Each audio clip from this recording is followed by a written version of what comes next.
இந்த உலகம் தற்காலிகம். நாம் வாழும் வாழ்க்கை ஒரு சோதனை. ஒரு நாள் நாம் எல்லோரும் இந்த உலகத்தை விட்டு செல்ல வேண்டும்.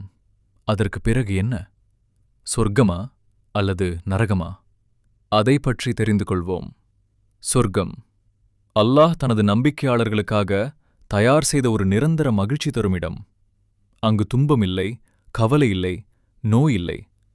அங்கு கிடைக்கும் நன்மைகள் நாம் பார்த்ததில்லை, கேட்டதில்லை, நினைத்தில்லை. அழகான தோட்டங்கள், பாயும் நதிகள், அமைதி, மகிழ்ச்சி. அங்கு அல்லாஹ் அவர்களை மகிழ்ச்சியுடன் வரவேற்பான். நரகம் பாவங்களில் மூழ்கியவர்களுக்கான எச்சரிக்கை. அங்கு மிகுந்த சூடு, முடிவில்லா வேதனை, அமைதி இல்லை. இது பயமுறுத்த அல்ல, சரியான பாதைக்கு அழைக்க. நம் வாழ்க்கையில் ஒவ்வொரு செயலும் நம் இறுதி இடத்தை தீர்மானிக்கிறது.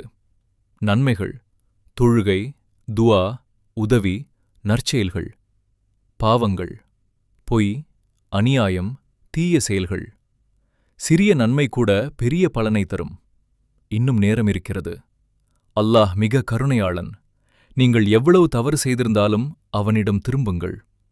தௌபா செய்யுங்கள் இன்றே, மாற்றத்தை தொடங்குங்கள். இந்த வாழ்க்கை ஒரு சோதனை. மறுமைதான் உண்மையான வாழ்க்கை. சொர்க்கமா நரகமா?